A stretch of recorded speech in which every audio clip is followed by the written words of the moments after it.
जय हिंद दोस्तों। Welcome to AP academy. आज हम लोग पढ़ेंगे arrival of British in India, अंग्रेजों का भारत में आगमन। देखिए, यूरोपियन कंपनीज लगातार भारत आ रही थी व्यापार करने के लिए। सबसे पहले पोर्चुगीज आए, पोर्चुगीज के बाद डच आए। अब जो तीसरे नंबर पर आएंगे सीक्वेंस में वो कौन आएंगे? ब्रिटिशर्स। देखिए, ब्रिटिशर्स ने लंबे समय तक, देखिए बाकी जितनी भी यूरोपियन कंपनीज आई उनमें से ब्रिटिशर्स एक थे जिन्होंने लंबे समय तक भारत पर राज किया। ठीक, तकरीबन एक तरीके से कहा जाए 1947 तक अंग्रेजों का ही राज रहा भारत के ऊपर। तो इनका तो इतिहास हमें बहुत लंबा पूरा मॉडर्न हिस्ट्री में पढ़ना है, इनकी पॉलिसीज वगैरह, फिर किस तरीके से इन्होंने इनके खिलाफ मूवमेंट शुरू हुए, तो ये सारी चीजें तो हमें पढ़नी है। लेकिन आज की क्लास में हम जो पढ़ेंगे वो सिर्फ भारत में उनका आगमन किस तरीके से हुआ और इन्होंने अपने आप को इस्टेब्लिश कैसे किया भारत में। आज हम सिर्फ इतना पढ़ेंगे। ठीक है, बाकी तो पूरे मॉडर्न हिस्ट्री में हमें ब्रिटिशर्स को ही पढ़ना है। ठीक, तो जैसे कि बाकी यूरोपियन कंपनीज थी वैसे ही ब्रिटिशर्स का भी होल सोल जो पर्पस था वो था टू डू ट्रेड। ठीक है, भारत में आकर के ट्रेड या बिजनेस करना, यही इनका भी अल्टीमेट एम शुरू से था। जब ये 1600 में आए तो उस टाइम पर अंग्रेजों के भी दिमाग में यही था कि उनको भारत से सिर्फ व्यापार करना है, क्योंकि उनको ये दिखा था कि उनके पोर्चुगीज देख लीजिए या डच देख लें, उनको ये दिखा कि उन्होंने बहुत ज्यादा बेनिफिट कमाया भारत से। ठीक है, देखिए मैंने आपको बताया था कि पुर्तगालियों का देखा देखी में डच आए, क्योंकि उन्होंने देखा कि पुर्तगालियों ने बहुत सारा पैसा कमाया है यहाँ से। ठीक है, तो मतलब यहाँ के सामान की यूरोप में बहुत ज्यादा डिमांड थी। तो इस कारण से भी अंग्रेज जो है वो मजबूर हुए कि नहीं भाई, हमें भी ईस्ट में जाकर के व्यापार करना है। ठीक है, तो जो शुरुआत में अगर हम ब्रिटिशर्स की बात करें तो उनकी सोच यही थी कि उनको बिजनेस करना है। ठीक है, अब जैसे ही वो यहाँ बिजनेस का आने का सोच रहे थे तो जाहिर सी बात है उनको यहाँ पर अब कंपटीशन मिलेगा। एक तो सबसे पहली बात, उनके काउंटर पार्ट्स पोर्तुगीज पहले से यहाँ पर हैं। ठीक है, उसके अलावा डच भी यहाँ आ गए। ठीक है, और उसके बाद फिर ब्रिटिशर्स के बाद धीरे धीरे कुछ टाइम बाद फ्रेंच भी आएंगे। ठीक, तो इनको इनके काउंटर पार्ट्स को भी क्या करना था? मैनेज करना था। देखिए, ब्रिटिशर्स ने क्या किया, यहाँ पर बिजनेस जब शुरू किया तो इन्होंने सबसे पहले अपने यूरोपियन काउंटर पार्ट्स को धीरे धीरे क्या किया? साइडलाइन किया। जैसे अगर आप याद करें तो पुर्तगालियों को स्वाली होल के युद्ध में हराया था 1612 में। ठीक, उसके बाद फिर डच को हराया बेदरा के युद्ध में, और इसके अलावा फिर फ्रेंच को हराएंगे ये कार्नेटिक युद्ध में।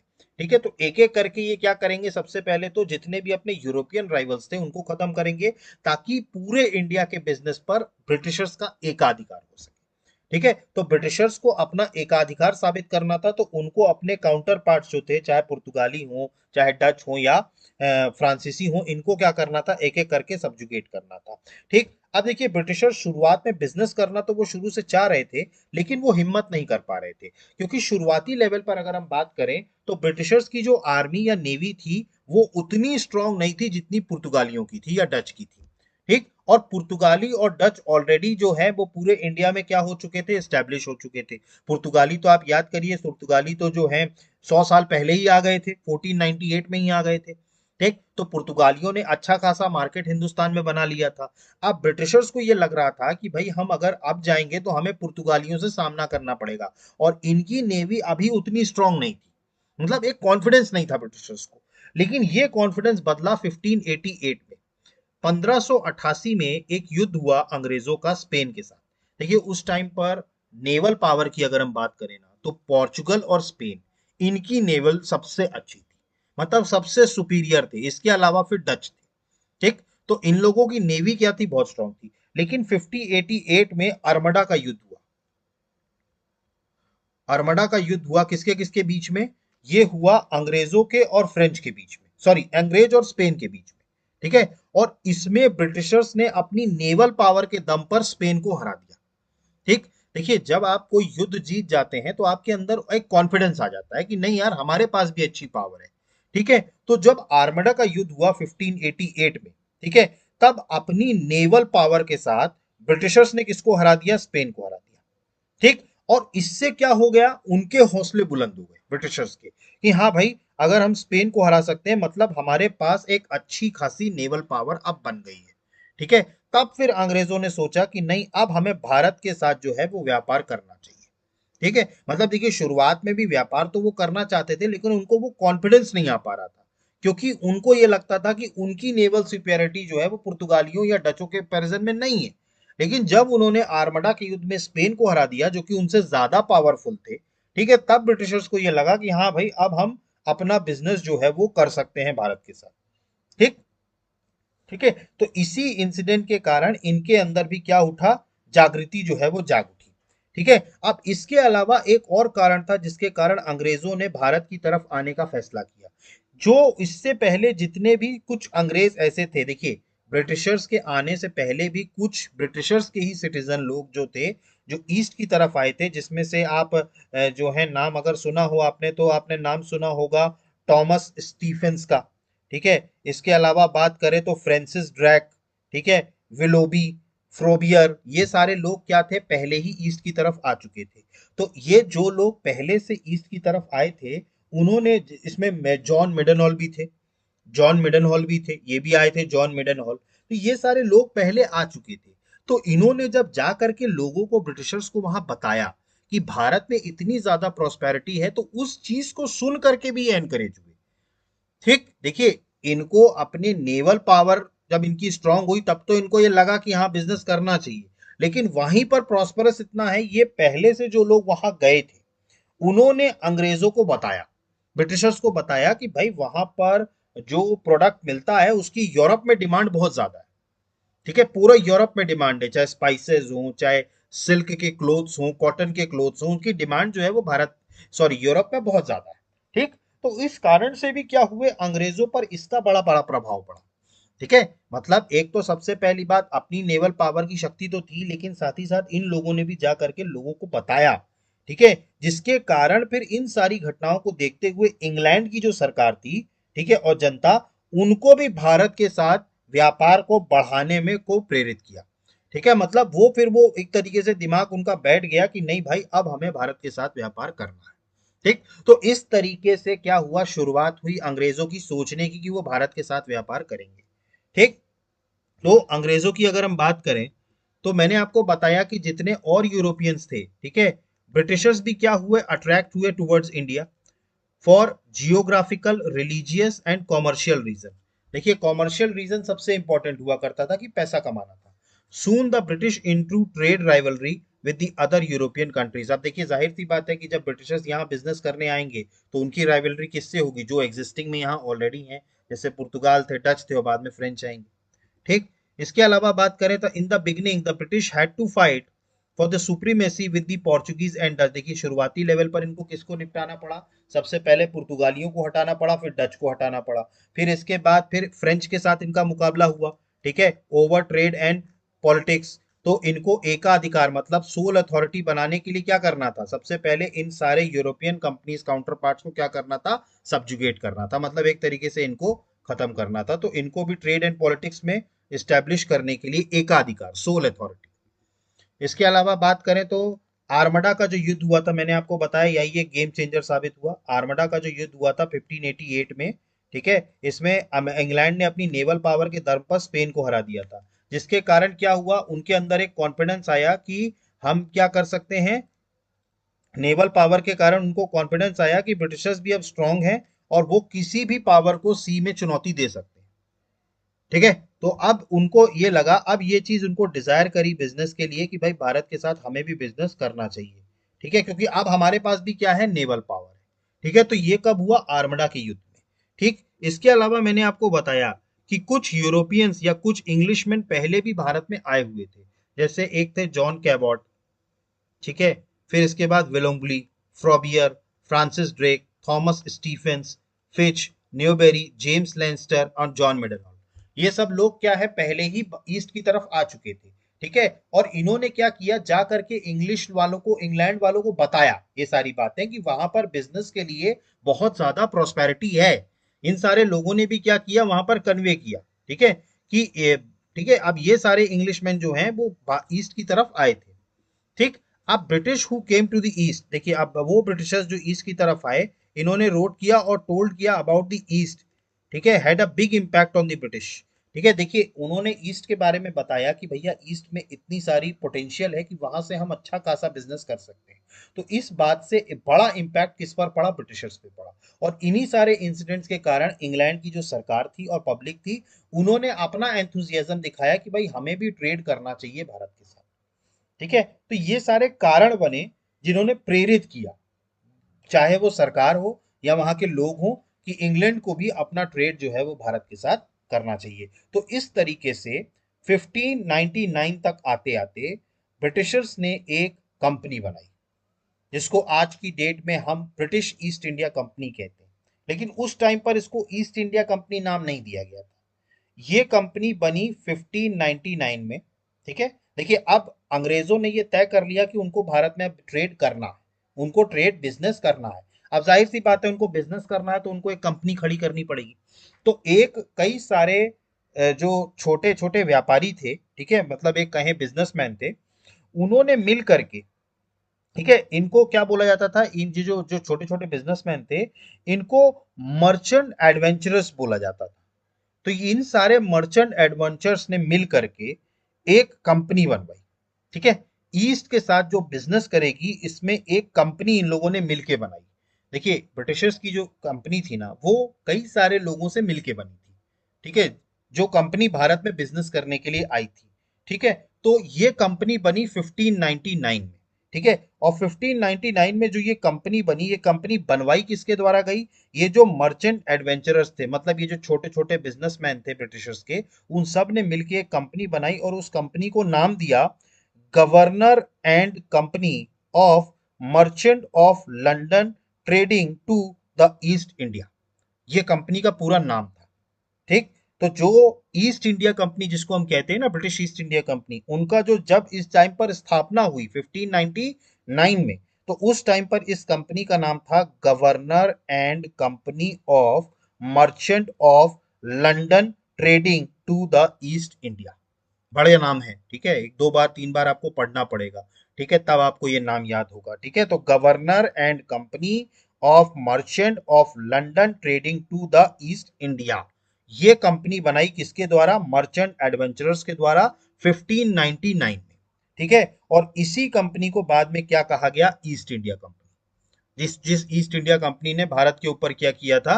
रूल किया था, ये वही ईस्ट इंडिया कंपनी है। ठीक है, तो इन्होंने एक कंपनी खोली 1599 में, governor and company of merchants of London trading to the East India. और इसी कंपनी को बाद में क्या कहा गया? East India company. अब इसके बाद 31 दिसंबर 1600 को, ये आपको याद रखना है डेट, ये आपको याद रखना है 31 दिसंबर 1600 को, 1600, 31 दिसंबर 1600 को, उस टाइम पर जो इंग्लैंड की महारानी थी, ठीक है, जो इंग्लैंड की क्वीन थी, उनका नाम था एलिजाबेथ फर्स्ट। ये नाम याद रखिएगा। जिस टाइम पर ये कंपनी बनी, उस टाइम पर अंग्रेजों की क्वीन कौन थी? Elizabeth first. ठीक है, और इन्होंने क्या किया? देखिए अब जाहिर सी बात है, कंपनी बन गई। ठीक है, अब कंपनी को ईस्ट में बिजनेस करना है तो उसके लिए तो पहले गवर्नमेंट से परमिशन लेनी पड़ेगी। भाई परमिशन लेनी पड़ेगी ना, बिना परमिशन के तो कंपनी नहीं जा सकती बिजनेस करने के लिए। तो इन्होंने क्या किया? रॉयल चार्टर मांगा, और इनको 31 दिसंबर 1600 को महारानी एलिजाबेथ फर्स्ट ने कंपनी को क्या दिया? Royal charter. ये याद रखिएगा, कंपनी को क्या दिया? Royal charter.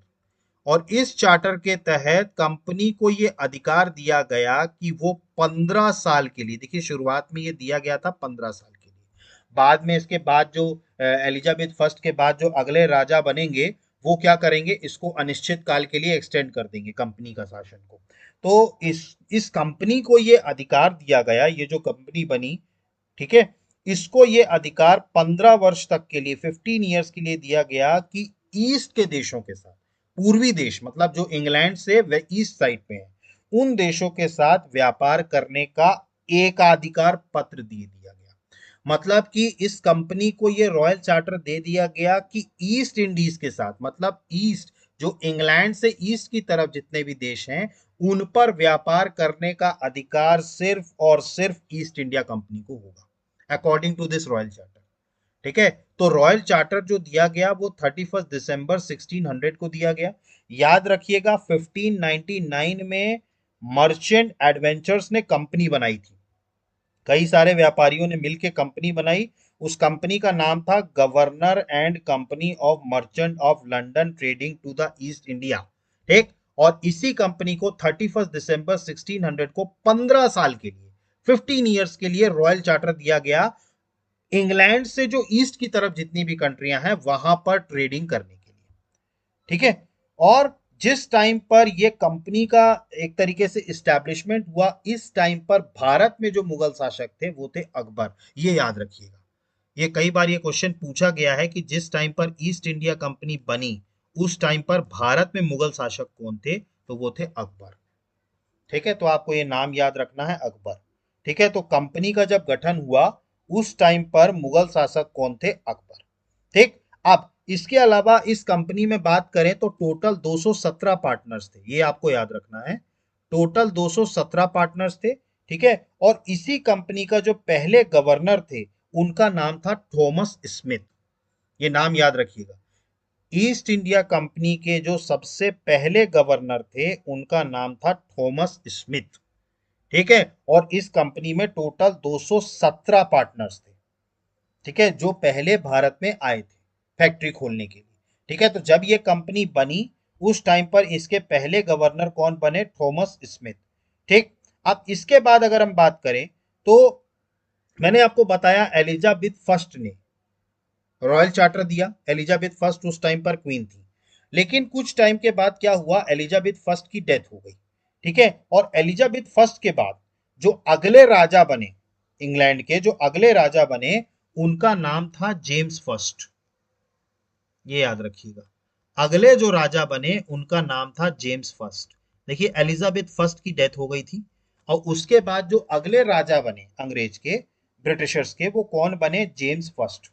ठीक है, और इन्होंने अपने एक सहायक को जिनका नाम था कैप्टन हॉकिंस, ये नाम याद रखिएगा, क्या नाम था, कैप्टन हॉकिंस। ये सब नाम आगे आएंगे, नोट्स में आएंगे, कैप्टन हॉकिंस। तो जेम्स फर्स्ट ने 1608 में, 1608 में, ठीक है, अब देखिए कैप जेम्स फर्स्ट जो है वो ब्रिटिशर्स के राजा थे, तो उन्होंने क्या किया, उस टाइम के तत्कालीन मुगल बादशाह अकबर के नाम पर, देखिए अब मैं आपको यहां पर बता रहा हूं, इन्होंने अकबर के नाम पर एक लेटर भेजा था। देखिए उस टाइम पर क्या था, देखिए अकबर की डेथ 1605 में हो चुकी थी, लेकिन ब्रिटिश के राजा को यह बात नहीं पता थी। ठीक है, देखिए उस टाइम पर ऐसा आज के जैसा कम्युनिकेशन नहीं था कि भाई कुछ हो जाए तो आज मिनटों में पता चल जाता है लोगों को, पहले इतना सिस्टम नहीं था। ठीक, तो अकबर की डेथ तो हो चुकी थी 1605 में, तो एक्चुअली में जेम्स फर्स्ट ने जब कैप्टन हॉकिंस को भेजा लेटर लेकर के, तो उस टाइम पर मुगल बादशाह जहांगीर थे। ठीक है, अकबर की डेथ हो चुकी थी 1605 में। ठीक, तो 1608 में जेम्स वन ने कैप्टन हॉकिंस के हाथों से सबसे पहला इंग्लिश शिप जो है वो सूरत भेजा। तो इंग्लिशों का जो इंग्लैंड का जो सबसे पहला नेवल शिप था वो कहां पहुंचा, सूरत के पोर्ट पे, सूरत के बंदरगाह पे। और ये इसके इस और ये लेटर लेकर के आया किसके नाम से, जो उस टाइम पर मुगल बादशाह थे। अब उस उनको नहीं पता था कि अकबर की डेथ हो चुकी है, तो उन्होंने जो लेटर भेजा था वो तो अकबर के नाम पर भेजा था, लेकिन यहां पर मुगल बादशाह कौन थे, जहांगीर थे। और इस लेटर में क्या था, इन्होंने भी परमिशन मांगी थी कि हमें भारत में फैक्ट्री खोलने की परमिशन दी जाए। तो जेम्स फर्स्ट ने जो 1608 में कैप्टन हॉकिंस को भेजा था, उस पत्र में ये लिखा था, ठीक, और कि जो है कि हमें यहां पर इंडिया में फैक्ट्री खोलनी है। ठीक है, क्योंकि बिजनेस करना था, ट्रेड करना था, तो उसके लिए फैक्ट्री चाहिए थी। ठीक, तो सबसे पहली बार, ठीक है, जो समुद्र के रास्ते से अगर हम बात करें तो हॉकिंस पहले ऐसे अंग्रेज थे जिन्होंने समुद्र के रास्ते से, समुद्र मतलब नेवल, उससे भारत की भूमि पर कदम रखा था। तो इंडिया की उस पर सबसे पहला कदम रखने वाले नेवी के थ्रू, मतलब समुद्र के थ्रू जो थे वो थे हॉकिंस, कैप्टन हॉकिंस। ठीक, अब देखिए कैप्टन हॉकिंस जो थे ना, वो जब यहां आए तो ऑब्वियस सी बात है उनको परमिशन किनसे लेनी थी, जहांगीर से। ठीक है, और चूंकि कैप्टन हॉकिंस जो थे ये तुर्की लैंग्वेज भी बोल लेते थे, मतलब ये तुर्क भाषा भी बोल लेते थे, और आप जानते हैं कि मुगल्स कौन थे, तुर्क थे। ठीक, तो कैप्टन हॉकिंस जो थे वो तुर्की भाषा बोल सकता था। ठीक है, तो इसी कारण से कैप्टन हॉकिंस जो थे वो 1608 में जब जहांगीर के दरबार पर पहुंचे, ठीक है, और उनसे फैक्ट्री खोलने की अनुमति मांगी सूरत में, ठीक। तो उन्होंने कहा, मतलब जब कैप्टन हॉकिंस उस टाइम पर जहांगीर जो मुगल बादशाह थे उनके जब दरबार में पहुंचे तो उनसे सूरत में एक फैक्ट्री खोलने की परमिशन मांगी गई, ठीक है। और कैप्टन हॉकिंस जो थे उन्होंने उर्दू, सॉरी, तुर्की भाषा में बोला, जिसके कारण जो जहांगीर थे वो काफी इंप्रेस हुए इनसे, ठीक है। तो इस तरीके से इन्होंने सबसे पहली फैक्ट्री खोलने की परमिशन अंग्रेजों को दे दी। तो सबसे पहली अंग्रेजों की फैक्ट्री कहां खोली गई? सूरत में, ठीक, 1608 में। अब कहीं कहीं आपको दिखता होगा सूरत में पहली फैक्ट्री खुली 1613 में। इसके पीछे का रीजन मैं आपको बताऊंगा। ये जो फैक्ट्री खुली थी 1608 में, ये नॉन परमानेंट फैक्ट्री थी। 1613 में सबसे पहली परमानेंट फैक्ट्री खोली गई सूरत में। देखिए मैं आपको बताऊंगा, जब यहां पर अंग्रेज लेटर लेकर के आए, ठीक, अब जाहिर सी बात है उनको यहां बिजनेस करना था।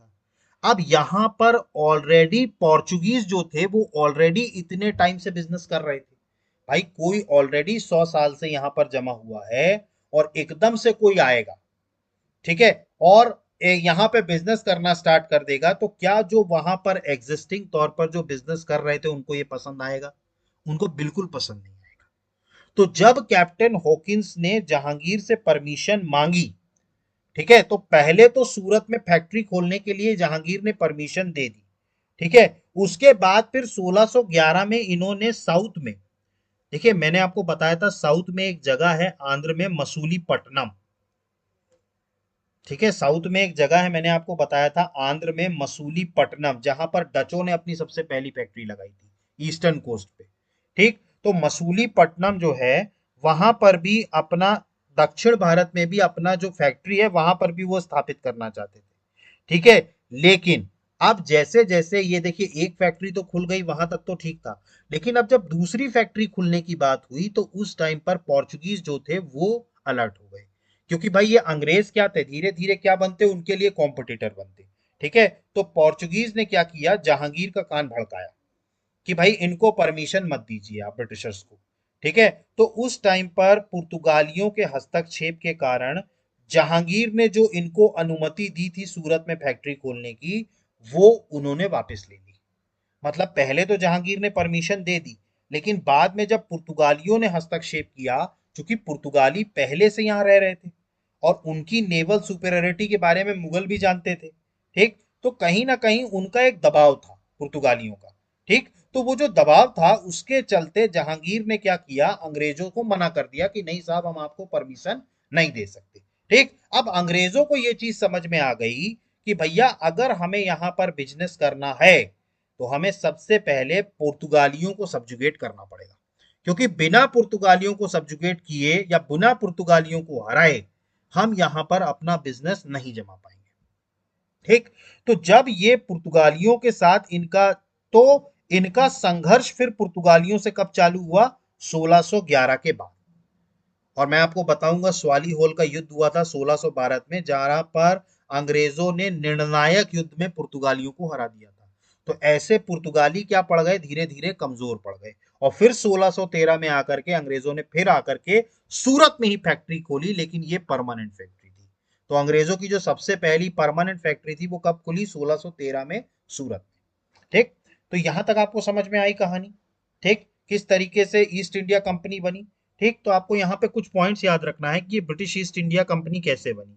तो मैंने आपको बताया 1599 में कुछ मर्चेंट्स, मतलब कुछ व्यापारियों ने, जिनको कहा जाता था मर्चेंट एडवेंचरर्स, ठीक है, इन्होंने एक कंपनी बनाई, गवर्नर एंड कंपनी। ये देखिए, governor and company of merchants of London trading to the East India, ठीक। इस नाम की एक कंपनी बनाई, ठीक है, जिसका काम था कि वो ट्रेडिंग करेगी ईस्ट के साथ, ठीक। इसके अलावा बात करें तो इसी कंपनी का नाम फिर शॉर्ट करके क्या कर दिया गया था? ईस्ट इंडिया कंपनी, ठीक है। इसी कंपनी को क्या बोला गया? East India company. अब 1599 में कंपनी बन गई। अब उसके बाद फिर क्या हुआ भाई, कंपनी को बिजनेस करना है तो उसके पहले सरकार से परमिशन लेनी होगी। तो उस टाइम पर जो रानी थी इनका नाम था एलिजाबेथ फर्स्ट, ठीक है। इन्होंने क्या किया, 31 दिसंबर 1600 को एक रॉयल चार्टर इशू किया। रॉयल चार्टर मतलब एक तरीके से परमिशन दी, किसको? कंपनी को दी कि इनकी ईस्ट पर, ठीक है, मतलब कि इन्होंने ट्रेड करने की इनको ईस्ट वाली कंट्रीज पर 15 साल की मोनोपोली दे दी। मोनोपोली का मतलब होता है एकाधिकार, मतलब इसके अलावा और ब्रिटिशर्स में कोई कंपनी, ब्रिटिश में बात कर रहा हूं, इंग्लैंड में कोई कंपनी ईस्ट के साथ बिजनेस नहीं करेगी, क्योंकि ईस्ट इंडिया कंपनी को ये मोनोपोली मिली हुई थी सरकार की तरफ से। तो 31 दिसंबर 1600 को क्वीन एलिजाबेथ फर्स्ट ने एक रॉयल चार्टर इशू कर दिया। ठीक, अब इसके बाद अगर हम बात करें, इसके बाद अगर हम बात करें तो जो, ठीक है, अब जिस टाइम पर ये कंपनी बनी उस टाइम पर याद करिए मुगल एम्परर कौन थे, अकबर, ये आपको याद रखना है।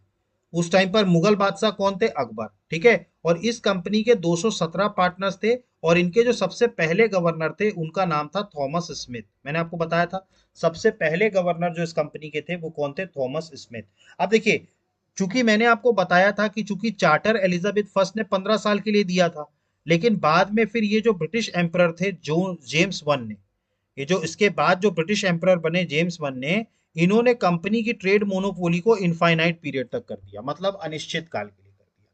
शुरुआत में उनको सिर्फ 15 साल के लिए मिला था, लेकिन जेम्स वन ने क्या कर दिया, कंपनी को इनफाइनाइट ट्रेडिंग मोनोपोली दे दी। ठीक है, अब इसी टाइम पर 1608 में 1608 में किसकी लीडरशिप में, कैप्टन हॉकिंस की लीडरशिप में पहली इंग्लिश शिप कहां आई। अच्छा देखिए, फर्स्ट इंग्लिश शिप का नाम याद रखिएगा, इसका नाम था रेड ड्रैगन, ये नाम याद रखिएगा। पहली जो इंग्लिश शिप भारत में आई थी उसका नाम क्या था, रेड ड्रैगन। ठीक है, और ये कहां पर आई, सूरत के पोर्ट पे। ठीक है, सूरत बंदरगाह पे क्या आई, ये आई। ठीक है, और हॉकिंस जो थे वो पहले ऐसे इंग्लिशमैन थे जिन्होंने हिंदुस्तान की धरती पर कदम रखा बाय सी, मतलब सी रूट से आने वाले पहले इंग्लिशमैन जिन्होंने भारत पर कदम रखा। ठीक, अब चूंकि ये तुर्किश लैंग्वेज भी बहुत अच्छे से जानते थे, ठीक है, और जब ये जहांगीर के कोर्ट पर पहुंचे और ये किसका लेटर लेके आए, जेम्स वन का, इन दी नेम ऑफ अकबर। मैंने आपको बताया था जेम्स वन ने किसके नाम पर दिया था, अकबर के नाम पर, क्योंकि उसको नहीं पता था कि 1605 में ही अकबर की क्या हो गई है, डेथ हो गई है, और अब मुगल बादशाह कौन है, जहांगीर है। तो एक तरीके से कहा जाए तो आपसे कई बार ये क्वेश्चन पूछा जा सकता है कि ब्रिटिशर्स जिस टाइम पर भारत में उन्होंने आगमन हुआ उस टाइम पर मुगल बादशाह कौन था, तो याद रखिएगा मुगल बादशाह जहांगीर थे। ठीक है, लेकिन अब हॉकिंस ने परमिशन मांगी कि भाई हमें एक फैक्ट्री खोलनी है सूरत में बिजनेस करने के लिए। ठीक है, तो इसी की तरह एक पहली फैक्ट्री बनाई गई सूरत में 1608 में, लेकिन याद रखिएगा ये अस्थाई फैक्ट्री थी, ये परमानेंट नहीं थी, ये क्या थी, अस्थाई थी। ठीक है, अब जैसे इन्होंने 1608 में सूरत में फैक्ट्री बनाई, इसके बाद मैंने आपको बताया कि 1611 में इन्होंने साउथ इंडिया में मसूलीपट्टनम में भी एक फैक्ट्री स्टैब्लिश करी। अब धीरे धीरे क्या होने लगा, ये अपने पैर पसारने लगे ब्रिटिशर्स। तो ये बात किसको खटक गई, पुर्तगालियों को, क्योंकि पुर्तगालियों के कान खड़े हो गए। उनको लगा कि यार ये तो ऐसे तो हमें वो कर देंगे। तो पुर्तगालियों ने क्या किया, जो है इनको भड़काना शुरू किया जहांगीर को।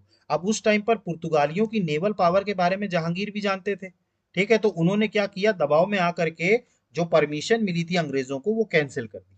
ठीक है, अब जब अंग्रेजों को वो परमिशन कैंसिल हो गई तो अंग्रेजों को ये चीज समझ में आ गई कि भैया अगर हमें यहाँ बिजनेस करना है तो हमें इन पुर्तगालियों को हटाना पड़ेगा, बिना पुर्तगालियों को हटाए हम यहाँ पर बिजनेस नहीं कर पाएंगे। ठीक है, तो इसके बाद से अंग्रेजों ने एक नया ही अपना वो छड़ा और इन्होंने पुर्तगालियों के खिलाफ, ठीक है, ब्रिटिशर्स ने युद्ध का वो बिगुल फूंक दिया। ठीक है, देखिए इनकी नेवल पावर अब स्ट्रांग हो चुकी थी। ठीक है, तो क्योंकि उनको ये समझ में आ गया कि भैया बिना पुर्तगालियों को हराए तो यहाँ पर नहीं होगा, तो उन्होंने फिर डिसाइसिव विक्ट्री करी ब्रिटिशर्स ने ओवर द पोर्चुगीज। ठीक है, अब ये किस तरीके से हुआ, the failure of the companies efforts led to the company's employee to the conclusion that the British company could not be successful in doing business in India until Indian rulers and merchants knew about the maritime power of the British। अब मैंने आपको बताया कि अंग्रेजों ने permission मांगी, लेकिन जहांगीर ने पुर्तगालियों के ट्रेडर्स के कहने पर परमिशन देने से मना कर दिया, कैंसिल कर दिया। तो अंग्रेजों को ये लग गया कि भैया भारत में अगर बिजनेस करना है और कंपनी को स्टैब्लिश करना है तो इंडियन रूलर्स और मर्चेंट्स के दिल में अपनी मैरिटाइम पावर का वो दिखाना पड़ेगा, क्योंकि पुर्तगालियों ने भी किस चीज का दम दिखाया था, अपनी नेवल शक्ति का दम दिखाया था। जब मैंने पुर्तगाली पढ़ाए थे पोर्चुगीज, तो उन्होंने भी किसका दम दिखाया था, अपनी नेवल के दम दिखाया था। तो अंग्रेजों को भी ये लगा कि भैया यहाँ पर अगर इंडियन रूलर्स और मर्चेंट्स को अगर इंप्रेस करना है तो हमें अपनी नेवल सुपेरियरिटी दिखानी पड़ेगी। तो इसी कारण से, ठीक है, कंपनी ने जो है 1612 में 1612 में अपनी 2 शिप भेजी, और इस टाइम पर इनके जो कैप्टन थे वो थे कैप्टन थॉमस बेस्ट। ये नाम याद रखिएगा। कैप्टन थॉमस बेस्ट के नेतृत्व में 2 शिप्स कंपनी ने भेजी 1612 में। ठीक है, और ये ताप्ती नदी के मुहाने पर पहुंची। कौन सी नदी पर? ताप्ती नदी पर, जहां पर ब्रिटिशर्स ने पोर्चुगीज को, एक युद्ध हुआ इन दोनों के बीच में जिसका नाम था स्वालीओल का युद्ध, बैटल ऑफ स्वाली। याद रखिएगा 1612 में बैटल ऑफ स्वाली हुआ between Britishers and Portuguese. Britishers की तरफ से 2 शिप्स आई जिनको लीड कौन कर रहे थे? Captain Thomas best. इन्होंने ताप्ती नदी के किनारे पुर्तगालियों को हराया स्वाली होल के युद्ध में, और इस युद्ध को हराने के बाद अब मुगल साम्राट को ये लग गया कि नहीं भाई, अंग्रेज जो हैं वो ज्यादा पावरफुल हैं पुर्तगालियों के कंपैरिजन में। तो वापस से जहांगीर ने किसको परमिशन दे दी? अंग्रेजों को दे दी, और अंग्रेजों ने अपनी फर्स्ट परमानेंट फैक्ट्री, देखिए अस्थाई फैक्ट्री तो सूरत में चालू हो गई थी 1608 जब जहांगीर ने परमिशन दे दी थी, लेकिन बाद में पुर्तगालियों के कहने पर उसने परमिशन वापस ले ली थी। अब इसके बाद पुर्तगालियों को 1612 में हराने के बाद 1613 में भारत में सबसे पहली अंग्रेजों की परमानेंट फैक्ट्री कहां लगी? सूरत में। ठीक, तो सूरत में इनकी सबसे पहली फैक्ट्री लगी। ठीक, अब धीरे धीरे अंग्रेज जब ये समझ गए कि अब पुर्तगालियों को तो उतना रोल बचा नहीं, ठीक, तो अब क्या हुआ, अंग्रेजों को और भी जगहों पर फैक्ट्रियां लगानी थी क्योंकि बिजनेस बहुत बड़ा था भारत में। ठीक है, तो एक फैक्ट्री से काम नहीं चलता। ठीक, तो अंग्रेजों को बाकी जगह पर भी फैक्ट्री लगानी थी। अब जाहिर सी बात है कि उसके लिए भी किससे परमिशन लेनी पड़ेगी? मुगल बादशाह से। ठीक है, और मुगल बादशाह इस वक्त कौन थे? जहांगीर थे। तो इन्होंने अपना एक और व्यक्ति भारत भेजा। ब्रिटिशर्स ने क्या किया, अपना एक और व्यक्ति भारत भेजा जिसका नाम था थॉमस रो। ठीक, तो थॉमस रो नाम का एक अगला शख्स फिर से क्या आया? भारत आया। ठीक है, तो भारत में थॉमस रो जो आए, सर थॉमस रो, ये 1615 में आए, 1615 में। ठीक है, और इन्होंने क्या किया, ये किसके कहने पर आए? उसी टाइम पर एम्परर जो थे जेम्स वन, ठीक है, उनके कहने पर सर थॉमस रो आए। ठीक है, और इन्होंने जब जहांगीर के पास गए तो इन्होंने परमिशन मांगी कि जितने भी पार्ट्स, मुगल एम्परर के पार्ट्स हैं, वहां पर हमें ट्रेडिंग के लिए फैक्ट्री लगानी है। ठीक, क्योंकि देखिए एक फैक्ट्री से ये संतुष्ट नहीं थे। ठीक है, अब धीरे धीरे आप देखेंगे कि ब्रिटिशर्स की फैक्ट्री हर जगह लगती जाएगी। ईस्टर्न कोस्ट पे लगेगी, पूर्वी तट पे, फिर पश्चिमी तट वेस्टर्न कोस्ट पे लगेगी। धीरे धीरे क्या होती जाएगी, ब्रिटिशर्स की फैक्ट्री क्या होती जाएगी? बढ़ती जाएगी। ठीक, तो इसी तरीके से इन्होंने 1615 में किसको भेजा? सर थॉमस रो को। पहले व्यक्ति कौन आए थे? Captain William Hawkins. लेकिन कैप्टन विलियम हॉकिंस के बाद एक फैक्ट्री सूरत में खुल गई। अब इनको और जगह पर, मुगल एम्पायर में जितने इतनी जगह थी वहां पर फैक्ट्री खोलनी थी, तो इन्होंने किसको भेजा? सर थॉमस रो को। एक, तो मुगल दरबार में, जहांगीर के दरबार में 2 इंग्लिशमैन आए थे, एक तो कैप्टन विलियम हॉकिंस और दूसरे सर थॉमस रो। ठीक है, इन्होंने 1615 में एक, अब इस तरीके से धीरे धीरे ब्रिटिश की फैक्ट्रियां खुलती गई। जैसे अगर हम बात करें सबसे पहले पूर्वी तट की बात करें, ईस्टर्न कोस्ट की। ठीक है, तो यहाँ पर 1639 में फ्रांसिस डे था जिसने क्या किया, मद्रास को लीज पे लिया गया। यहाँ पर किसको लिया गया? मद्रास को लीज पे लिया गया। किससे? राजा थे चंद्रगिरी के। ठीक है, तो चंद्रगिरी के एक राजा थे। ठीक है, चंद्रगिरी के राजा से मद्रास को पट्टे पर ले लिया गया। तो 1639 में क्या किया गया, इसको पट्टे पर लिया गया, जहां पर एक फोर्टिफाइड फैक्ट्री बनाई गई, मतलब चेन्नई में ही, सॉरी मद्रास में ही एक फोर्टिफाइड फैक्ट्री बनाई गई।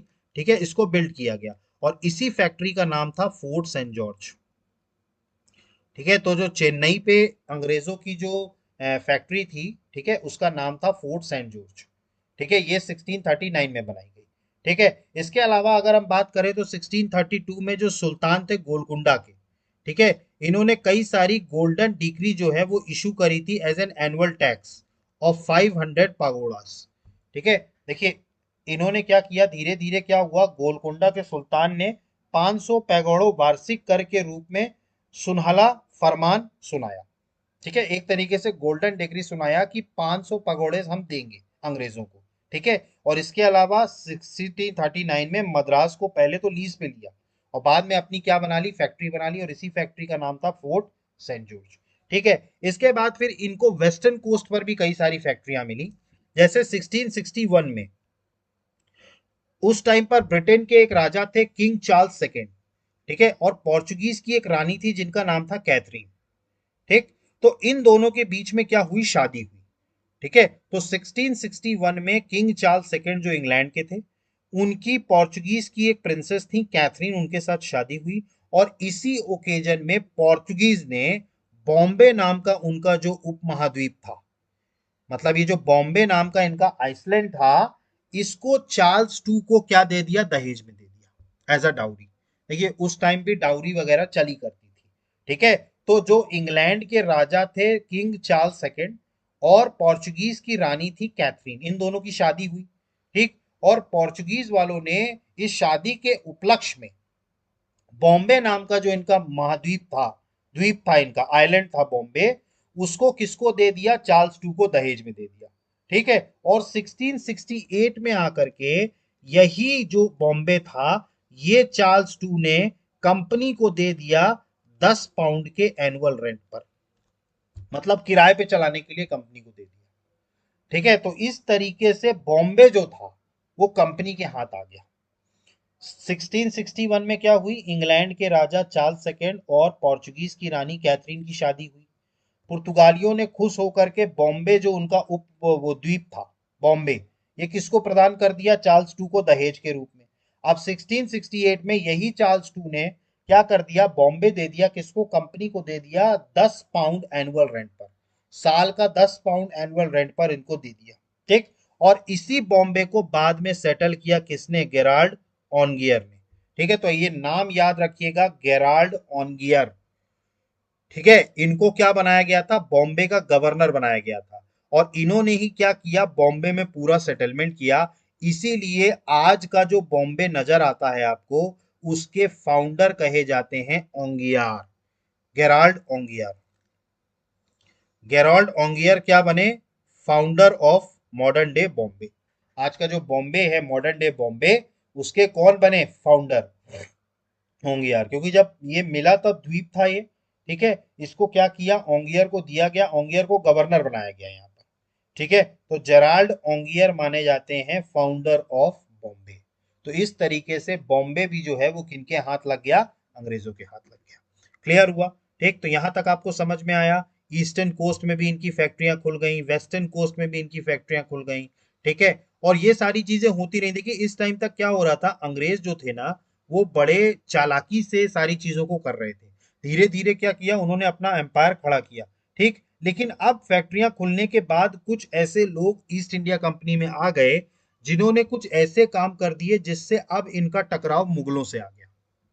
देखिए शुरुआत में अंग्रेज, ये बहुत, देखिए अंग्रेजों के अंदर एक बहुत अच्छी क्वालिटी थी, आप देखेंगे अंग्रेजों का ध्यान से पूरा शासनकाल, वो हमेशा मौका देख के चौका मारते थे। वो ऐसे ही हर कभी लड़ने नहीं चले जाते थे, उनको अपनी लिमिटेशन पता होती थी।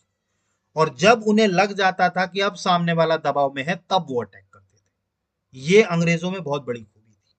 आप देखें जितने भी अभी तक हमने जितने भी शासनकाल पढ़े, चाहे हमने मराठों के बारे में पढ़ा, चाहे सिखों के बारे में पढ़ा, ठीक, किसी को भी अंग्रेज एक युद्ध में नहीं हराए, किसी को भी अंग्रेज एक युद्ध में नहीं हरा पाए। कारण था कि भाई अंग्रेज उतने पावरफुल नहीं थे, ठीक।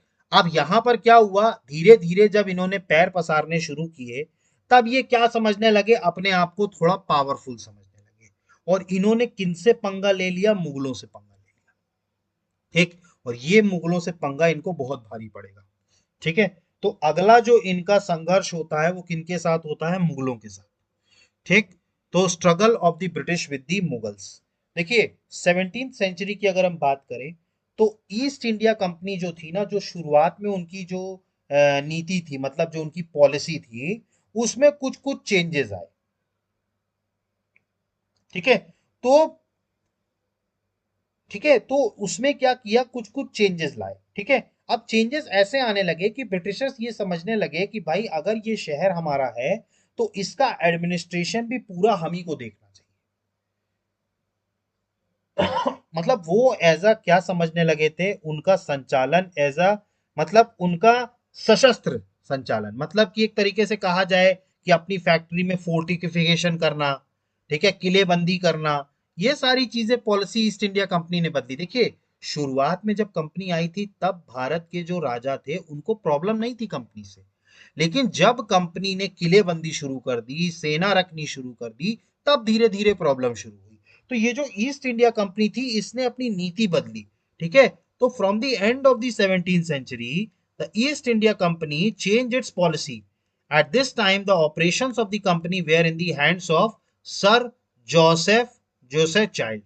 ये व्यक्ति था सर जोसेफ चाइल्ड। एक कंपनी के जितने भी ऑपरेशंस देख रहा था वो यही देख रहा था। और ये किसका सपोर्टर था? आर्म्ड ट्रेड पॉलिसी का। ये याद रखिएगा, मतलब कि हथियार बंद रखना, ठीक है, मतलब हथियार रखना, फोर्टिफिकेशन करना, ये इसको लेकर के था, ठीक है। और इसी नीति के परिणाम स्वरूप, as a result of this policy, British started fighting with the Mughals. और इनकी इसी नीति के चलते अंग्रेज किनसे लड़ना शुरू कर दिए? मुगलों से, ठीक है। अब इसका कारण क्या था? देखिए, मेन कारण था टैक्स कलेक्शन का डिस्प्यूट, ठीक है, मतलब कि जो कर लगाया जाता था उसमें टैक्स रिलेटेड डिस्प्यूट शुरू हुआ। इसी कारण से दोनों के बीच में कन्फ्लिक्ट आया। देखिए, मुगलों ने परमिशन तो दे दी अंग्रेजों को, लेकिन उन्होंने कहा कि भाई आपको टाइम पर टैक्स देना पड़ेगा। तो टैक्स को लेकर के, ठीक है, कर को लेकर के, ठीक है, इसको लेकर के इनके बीच में धीरे धीरे क्या होने लगा? विवाद शुरू होने लगा, ठीक है, क्योंकि कुछ टैक्स ये लोग मारने लग गए, सॉरी, टैक्स टाइम पर नहीं दे रहे थे। तो उसके कारण क्या हुआ? इन लोगों के बीच में क्या हुआ? डिस्प्यूट हुआ, ठीक है। और चूंकि कंपनी अब धीरे धीरे क्या हो रही थी? थोड़ी सी पावरफुल हो रही थी। तो अपनी कंपनी की रेपुटेशन के चलते ब्रिटिशर्स ने क्या कर दिया? हुगली में 1686 में मुगलों का एक जहाज आ रहा था, उसको लूट लिया, ठीक। देखिए, मुगलों का क्या हुआ, और इस टाइम पर 1686 की बात है जब मुगलों के हुगली को नष्ट कर दिया इन्होंने और मुगलों के जहाज को लूट लिया। लेकिन ये भूल गए इस टाइम पर मुगल बादशाह कौन है? औरंगजेब। ये बहुत बड़ी गलती अंग्रेजों से हो गई। इन्होंने मुगलों की जहाज को लूट लिया, मुगलों ने इनको परमिशन दी और ये मुगलों के ही सर पर बैठने लगे, उन्हीं का जहाज लूट लिया। तो इसके परिणाम स्वरूप हुआ क्या कि इन्होंने क्या कर दिया? मुगल पावर को ये समझ नहीं पाए, ठीक है। और उसके बाद जहांगीर ने, सॉरी, औरंगजेब ने इनको जो मारा है, अंग्रेजों को घसीट घसीट के मारा उस टाइम, मतलब घसीटा ज्यादा, मारा कम, बहुत मारा अंग्रेजों को। क्योंकि अंग्रेजों ने क्या कर दिया भाई? सीधे सीधे आपने एक तरीके से कहा जाए तो शेर के बाल झंझोड़ करके उसको जगा दिया। आपने शिप लूटा। मुगल उस टाइम पर, औरंगजेब के टाइम पर बहुत पावरफुल थे, ठीक। तो इसका रिजल्ट ये हुआ कि अंग्रेजों को इतनी बुरी तरह मारा कि सारी फैक्ट्रियां छोड़ छाड़ के अंग्रेजों को भागना पड़ गया। मतलब अंग्रेजों को ये समझ में आ गया कि भैया हमने गलत आदमी से पंगा ले लिया, ठीक। तो इस तरीके से मुगलों पर टूट पड़े इनके ऊपर और बुरी तरीके से अंग्रेजों को मारा। इनकी जितनी भी फैक्ट्री थी सूरत में, मसूलीपट्टनम में, विशाखापट्टनम में, सब मुगलों ने हड़प और इनको बिल्कुल एक तरीके से क्या कर दिया? इनका बाहर निकाल दिया इनको, ठीक। लेकिन अब अंग्रेज इसमें चालाक थे। देखिए, मैंने आपको बताया था ना, अंग्रेज जो थे ना, ये बहुत जल्दी टिल्ट हो जाते थे। मतलब ये पूरा 360 डिग्री घूम जाते थे और लोगों को समझ में भी नहीं आता था। तो यहां पर भी ब्रिटिशर्स को अब समझ में आ गया कि भैया हमने गलत पंगा ले लिया, मुगलों पर अभी हम कुछ नहीं कर सकते, ठीक। तो उसके बाद फिर इनकी वही नीति, इन्होंने फिर जाकर के मुगलों से माफी मांगी, उनसे हाथ पांव जोड़े, ठीक है, और उनसे, ठीक है, और उनसे ट्रेड एग्जेम्पशन मांगने का प्रयास किया, ठीक है। लेकिन औरंगजेब ने क्या कर दिया? उस टाइम पर इनको माफ कर दिया, ठीक है। तो इनको छूट का प्रयास इन्होंने किया और इन्होंने क्या किया? उस टाइम पर ये माफी मांगने लगे, ठीक है, मतलब पैरों में गिर गए, विनम्रता, ठीक है, विनम्रता का नाटक इन्होंने तुरंत शुरू कर दिया। क्योंकि ये समझ गए थे कि अगर अभी हम विनम्र नहीं हुए तो ये तो हमारा पूरा नाश ही कर देंगे भारत से, ठीक है। हालांकि औरंगजेब इस टाइम पर इनका नाश कर दिए होते तो ज्यादा बेटर होता भारत के लिए, ठीक है। तो ये, ठीक है, तो औरंगजेब ने क्या कर दिया? इनको क्या कर दिया था? माफ कर दिया था, ठीक है। अब इस तरीके से अंग्रेज फिर धीरे धीरे क्या करने लगे? अपना अपना काम फिर से धीरे धीरे चलाने लगे। अब इसके बाद अंग्रेजों ने अपनी जो अगली फैक्ट्री खोली, देखिए अभी तक अंग्रेज जितनी भी फैक्ट्री खोल रहे थे वो सदर्न इंडिया में खोल रहे थे। जैसे उन्होंने सूरत में खोला, वेस्टर्न में, फिर उसके बाद इन्होंने मसूलीपट्टनम में खोला, विशाखापट्टनम में खोला, मद्रास में खोला। अब इसके बाद ये लोग चले बंगाल की तरफ। ठीक है, तो अब जो कंपनी जो हुई, ठीक है, कंपनी ने बंगाल में अपनी फैक्ट्री खोली। ठीक है, तो ब्रिटिश फैक्ट्री इन बंगाल। ठीक है, यहीं से जो है परेशानी शुरू होगी 1707 में औरंगजेब की डेथ के बाद से। ठीक है, तो अब अंग्रेजों ने कहा फैक्ट्री खोली? बंगाल में। ठीक, तो बंगाल की अगर हम बात करें तो 1698 में बंगाल का एक सूबेदार हुआ करता था जिसका नाम था अजीम उस शान। ठीक है, अजीम उस शान जो था ये रिश्तेदार था औरंगजेब का और उसको सूबेदार बना करके भेजा था। ठीक है, अब यहां पर कंपनी ने जो था तीन गांव, सुतानाती, कालीकाटा और गोविंदपुर, ये तीन गांव को 1300 रुपए में, ठीक है, जमींदारी पर इन्होंने क्या किया, तीन गांव को एक्वायर किया। ठीक है, और इन्हीं तीन गांवों को कंबाइंड करके बाद में क्या बनाया गया, मॉडर्न कलकत्ता। ये जो आज का आपको कलकत्ता दिखता है ये पहले तीन गांव में था। एक था सुतनाती, दूसरा था कालीकता और तीसरा था गोविंदपुर।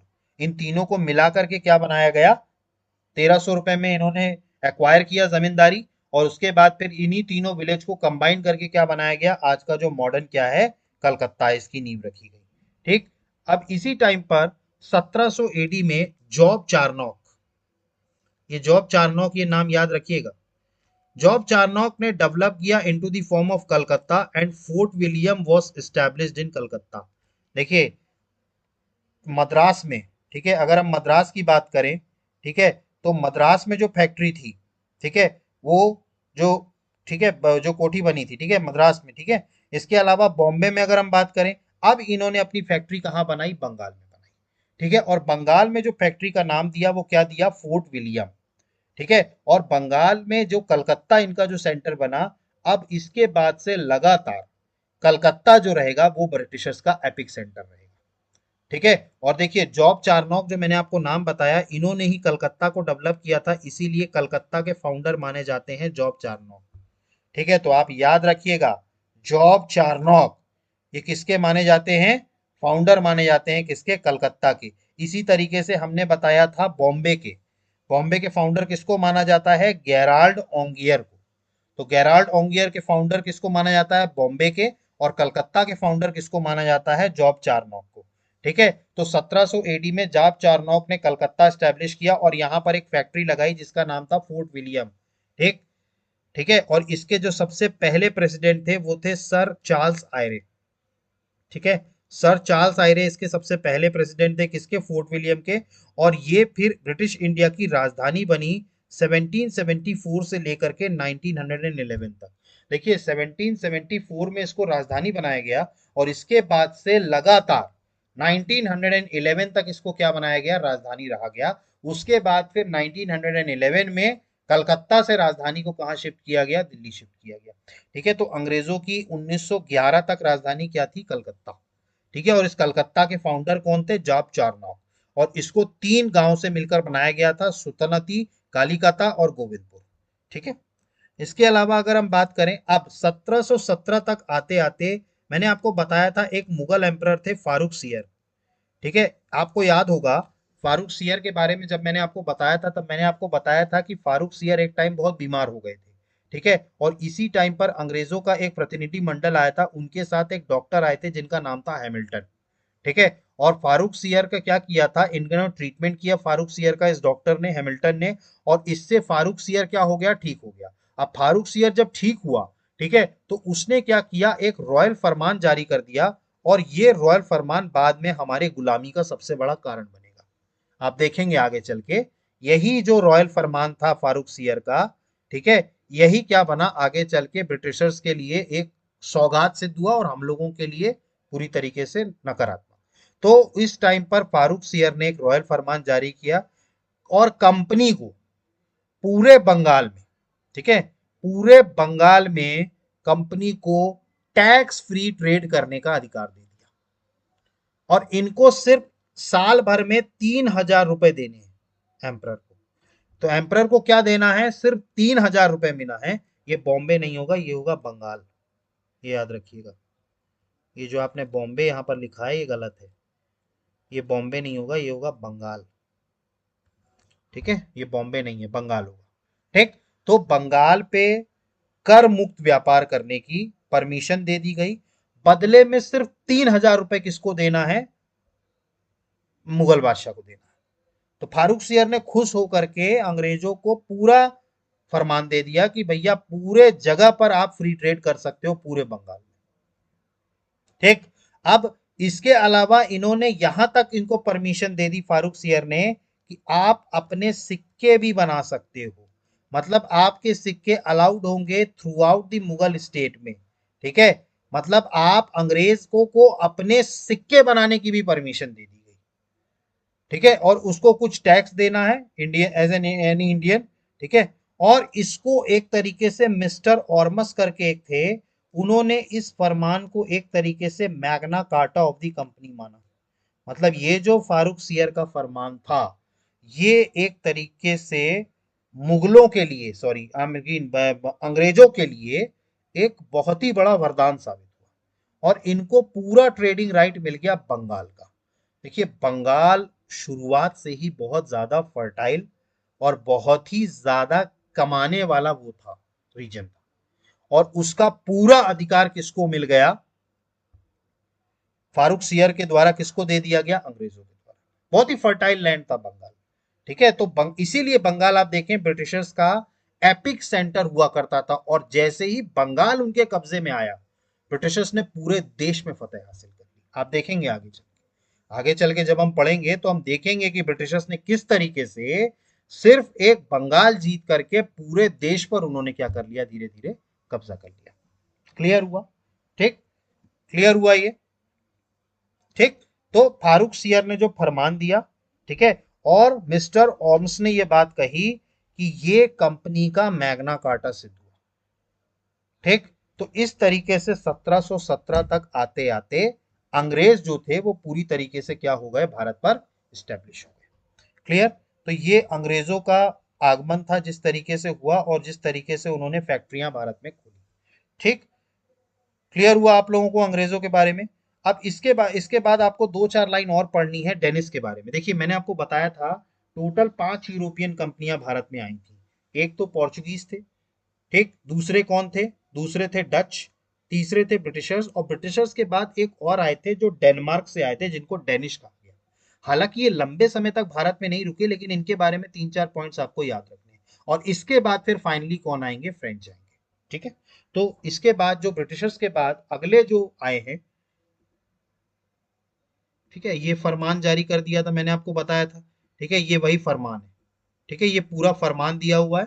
ठीक है। और 1717 में कलकत्ता, बॉम्बे और मद्रास प्रेसिडेंसी को, ठीक है, जॉन सरमन आए थे फारूक सियर के कोर्ट में, और इन्हीं के साथ एक डॉक्टर आए थे हैमिल्टन।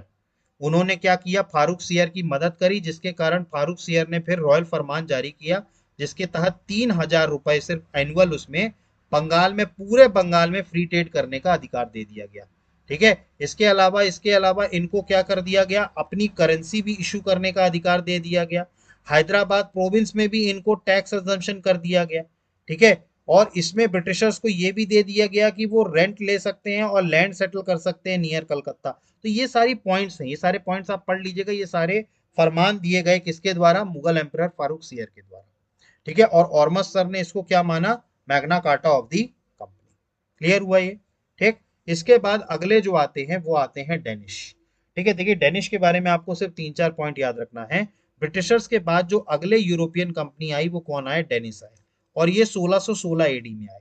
ठीक है। कब आए? 1616 एडी में। इसके अलावा बात करें तो इन्होंने अपनी सबसे पहली फैक्ट्री त्रावणकोर में लगाई। ठीक है। सबसे पहली फैक्ट्री कहां लगाई? त्रावणकोर में लगाई 1620 में। ये तंजौर डिस्ट्रिक्ट में। ठीक है। देखिए ब्रिटिशर्स ने कहां लगाई थी अपनी सबसे पहली फैक्ट्री? ब्रिटिशर्स ने अपनी सबसे पहली फैक्ट्री सूरत में लगाई थी। अगर आप डच की बात करें तो डच ने अपनी सबसे पहली फैक्ट्री कहां लगाई थी? डचों ने अपनी सबसे पहली फैक्ट्री लगाई थी मसूलीपट्टनम में। ठीक। तो इस तरीके से आपको इनकी सबसे पहली पहली फैक्ट्रियां याद रखनी है कि भाई सबसे पहली फैक्ट्री जो थी वो कहाँ लगाई गई थी। ठीक है। अब ऐसे ही अगर हम पुर्तगालियों की बात करें, ठीक है, तो पुर्तगालियों ने जो है वो अपनी सबसे पहली फैक्ट्री जो थी वो कहाँ लगाई थी? अगर हम पुर्तगालियों की बात करें तो इन्होंने अपनी सबसे पहली फैक्ट्री कोचीन में लगाई थी। ठीक है। तो आपको याद रखना है, पहली फैक्ट्री पुर्तगालियों ने कहाँ लगाई थी? कोचीन में लगाई थी। डच ने अपनी सबसे पहली फैक्ट्री कहाँ लगाई थी? मसूलीपट्टनम में। ब्रिटिशर्स ने अपनी सबसे पहली फैक्ट्री कहाँ लगाई थी? सूरत में। और ये जो डेनिश थे, इन्होंने सबसे पहली फैक्ट्री अपनी कहाँ लगाई? त्रावणकोर में, तंजौर डिस्ट्रिक्ट में। और इसके बाद जो फ्रेंच आएंगे, उन्होंने भी अपनी सबसे पहली फैक्ट्री कहाँ लगाई थी? सूरत में। ठीक है, तो दो सूरत वाले हैं, एक त्रावणकोर, एक मसूलीपट्टनम और एक कोची। ठीक, तो ये आपको याद रखना है। ठीक, तो इन्होंने अपनी सबसे पहली फैक्ट्री कहाँ लगाई? त्रावणकोर में 1620 में, तंजौर डिस्ट्रिक्ट में। इसके बाद इन्होंने फिर एक और फैक्ट्री भी लगाई सेरमपुर में, बंगाल में। ठीक है, सेरमपुर बंगाल में एक फैक्ट्री लगाई 1676 में। और इनको इसी को इसका क्या मान लिया गया था? हेडक्वार्टर मान लिया गया था। ठीक है, तो सेरमपुर बंगाल में इन्होंने 1676 में एक और फैक्ट्री लगाई और इसी को क्या मान लिया? हेडक्वार्टर्स मान लिया। ठीक, हालांकि 1845 तक आते आते डेनिश ने क्या कर दिया? ब्रिटिश कंपनी को अपनी सारी कंपनीज बेच दी और भारत से चले गए। देखिए, डेनिश का कुछ बहुत ज्यादा रोल भारत में नहीं था। सिर्फ एक दो फैक्ट्रियां इन्होंने खोली और धीरे धीरे अपना काम कर रहे थे, लेकिन अंततः फिर अंग्रेजों के आगे ये भी झुक गए और इनको भी क्या किया गया? इन्होंने अपनी सारी फैक्ट्रियां बेच दी अंग्रेजों को और ये कहां से चले गए? भारत से चले गए। ठीक है, तो इस तरीके से फ्रेंच, सॉरी पोर्चुगीज, पोर्चुगीज के बाद डच, डच के बाद ब्रिटिशर्स और ब्रिटिशर्स के बाद डेनिश, ये भारत में आए। ठीक, तो आज के लेक्चर को हम यहीं पर स्टॉप करते हैं, क्योंकि नेक्स्ट क्लास में जो हम पढ़ेंगे वो पढ़ेंगे फ्रांस के बारे में। अब किस तरीके से फ्रेंच जो है वो भारत में आए और उनका अंग्रेजों के साथ कैसे एंग्लो फ्रेंच राइवलरी हुई, कार्नेटिक वॉर्स। ठीक है, ये हम नेक्स्ट क्लास में देखेंगे। ठीक, तो आई होप कि आपको सारी चीजें समझ में आ गई होंगी। इसके बाद भी अगर आपको डाउट उठता है तो प्लीज कमेंट बॉक्स में मेंशन कीजिए। अदरवाइज आप हमारे चैनल को लाइक कीजिए, सब्सक्राइब कीजिए और मैक्सिमम से मैक्सिमम शेयर कीजिए। So guys, thank you, have a good day, जय हिंद, नमस्कार।